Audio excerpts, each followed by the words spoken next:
जीविका mission और EC सदस्यों जिलापाल ऑफिस घेराव उपमुख्यमंत्री उद्देश्य दाबीपत्र प्रदान। आज ईसी महिला सदस्यगण खोर्धा नुआ बस स्टाण्डु एक विराट शोभायात्रा बाहरी मुख्य रास्ता दे खोर्धा जिलापाल ऑफिस पहुंची राज्य सरकार विरोध में विभिन्न स्लोगान देते। प्रकाश दीर्घ 20 वर्ष धरी सदस्य माने ग्राम पंचायत ठारू आरंभ करी जिला सदर महकुमा पर्यंत ईसी सदस्य माने महिला स्वयं सहायक गोष्ठी को संगठित करने सह आर्थिक परिचालन तालीम एवं लोन आनिबा एवं परिशोध करी ताकू आदाय करबा एपरिक समस्तंकर निकटतर होई कार्य करि आसुथिबा बेले सरकारक नूतन निर्देशनामा ईसी मां मानक मेरुदंड भांगी देइथिबा परि जणा पड़िथिला। एहाको केंद्र करी खोर्धा जिल्लार 10 ब्लॉक रु 1000 ऊर्ध्व ईसी महिला माने आसी उपमुख्यमंत्री श्रीमती प्रभाती परिड़ा उद्देश्य जिलापाल जरिए दाबीपत्र प्रदान करथिले। सरकार एप्रति गुरुत्व नदेले विधानसभा घेराव करिबोली चेतावनी देथिले। एहार नेतृत्व नेथिले पुष्पाराणी जेना, ममता राणी महापात्र। खोर्धार सैयद लियाकत अलींग रिपोर्ट, आवाज ओडिशा।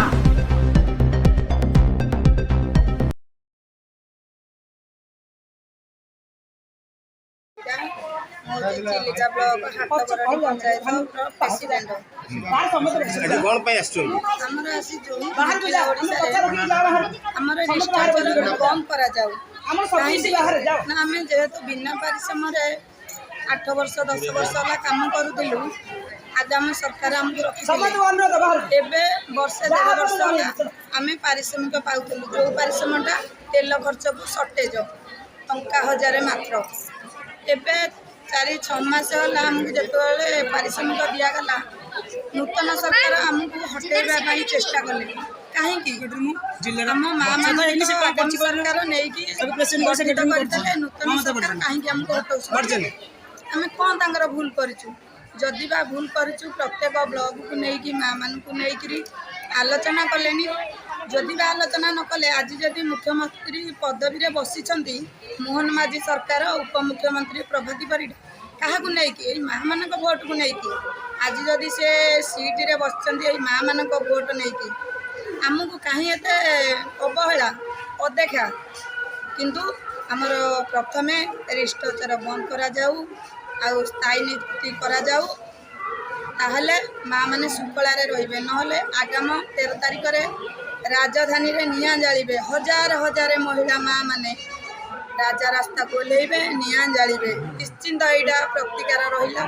बार बार त्रिबार सत्य करिक आमे कहूचु माँ मानकर बहुत अवहेला सकाशे माँ मैंने आज राजा रास्ता को आसछन्ती ए खरा रे प्रभाती परिड़ा आम भली भौणी माँ भाउज नारीटीए सी आज घरे छाई रे बसचंदी तांकरी भौणी माँ आज ए को भली खरारे बसिचंदी से कौन देखि पारु नाहांती तांकर ए माँ मानक भितरु जिए भी हो भौणी माँ भाउज जिए भी थिबे कि कष्ट करे बसिचंदी प्रभाती परिड़ा को निवेदन करुची प्रथमे आम माँ मानकर गुहारी शुणु सी आम भली माँ आम गुहारी शुणी जिलार सेक्रेटरी अच्छी रांगियापड़ा जी प्रेसिडेंट अच्छी मुझे खाली मुख्यमंत्री उपमुख्यमंत्री खाली नवेदन करम रिस्ट्रक्चर के बंद करूँ एटा भी अनुरोध से जो कहते कि आम सब विजेडी लोक आम जाइए रैली करने को विधानसभा आगे से विजेडी लोक विजेडी स्टाम्प बाहर तुम कौट विजेडी स्टाम्प आमको बजाई जो सरकार आसो से सरकार आम कम करूँ केमी आसते जब आम विजेडी लोक विजेडी आसलानी कहीं 5 वर्ष आसला कमी आसलानी कहीं ये खाली मुझे कहूँ अनुरोध कर आमर केमती रिस्ट्रक्चर बंद करूँ दाबी प्रथम दाबी मुख्य दाबी आम रिस्ट्रक्चर बंद करूँ जिला उपसभापति अच्छे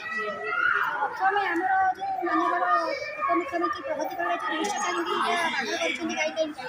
आम समस्त मैंने सब एकत्रित होती 30टा जिले समस्त उपस्थित होती आम चाहूँ गाइडलाइन बाहर कर गाइडलाइन प्रथम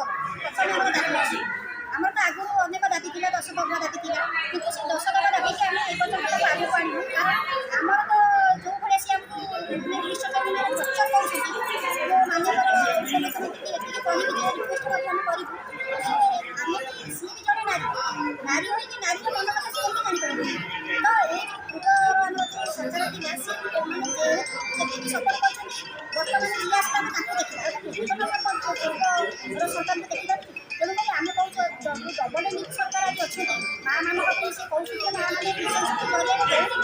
तो आम चाहूँ माँ मान से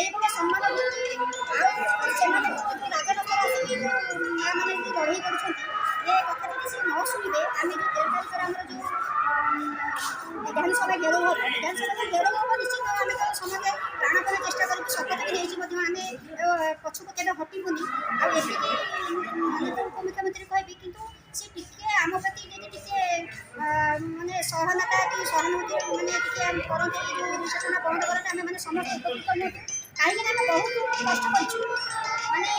ଏମିତିକି ଏସ୍ଏଚ୍ଜି ମାନଙ୍କଠାରୁ ଆରମ୍ଭ କରିକି ସିଏନ୍ଠୁ ଆରମ୍ଭ କରିକି ଜିପିଏଫ୍ ଆମେ ସମାଜସେବୀ ହିସାବରେ ବିନା ସ୍ୱାର୍ଥରେ ବିନା ପାରିଶ୍ରମିକରେ ଆଜି ପର୍ଯ୍ୟନ୍ତ କାମ କରିଆସିଛୁ। ଏବେ ଯେଉଁ 2 ବର୍ଷଟା ସେମାନେ ଆମକୁ ପାରିଶ୍ରମିକ ରାଶି ଦେଲେ, ତାହା ମାନେ କ'ଣ ସେ ପାରିଶ୍ରମିକ ଆମେ ପରିବାର ଚାହୁଁଛୁ? ନାହିଁ, ଆମେ ଚାହୁଁଛୁ କିଛିଟା ପରିବର୍ତ୍ତନ। ଏ ଯେଉଁ ପୂର୍ବତନ ସରକାର ଆମକୁ ବି କହୁଛନ୍ତି ଯେ ଯେଉଁ ଏସ୍ଏଚ୍ଜି ମାଆ ମାନେ ଅଛନ୍ତି ସେ ଭୋଟ୍ ଦେବେ। ଏଇଟା କେଉଁ ବାର ମାନେ ମାଆ ମାନଙ୍କୁ ଯେଉଁ ବିହେଭ୍ କରୁଛନ୍ତି, ନିର୍ଯାତନା ଟର୍ଚର କରୁଛନ୍ତି, ମୁଁ ମୁଖ୍ୟମନ୍ତ୍ରୀକି ଉପମୁଖ୍ୟମନ୍ତ୍ରୀକି ମଧ୍ୟ ରିକ୍ୱେଷ୍ଟ କରୁଛି ଏସବୁ କରନ୍ତୁ। ମାଆମାନଙ୍କୁ ସମ୍ମାନ ଦିଅନ୍ତୁ, କିନ୍ତୁ ମାଆମାନଙ୍କୁ ଯଦି ସମ୍ମାନ ଦେଇ ଜାଣିନାହାନ୍ତି ସେ ଶାସନ କ'ଣ ଚଳିବ? ପ୍ରଥମେ ମାଆମାନଙ୍କୁ ସମ୍ମାନ, ତାପରେ ତମେ ଯାହା କରୁଛ କର। କିନ୍ତୁ ଆମେ ସେତିକି ରିକ୍ୱେଷ୍ଟ କରିବୁ, ଯେଉଁ ମାଆମାନେ ଆସିକି ଗର୍ଜନ କରୁଛନ୍ତି ରାସ୍ତାରେ ଅବରୋଧ କରିକି ଯେଉଁ ପ୍ରକାର ଯେଉଁ ଇଏ ଅବସ୍ଥାରେ ବସିଛନ୍ତି, ସେମାନେ ନିଶ୍ଚିତ ଶୁଣନ୍ତୁ ଆମ ଦାବି ରଖନ୍ତୁ।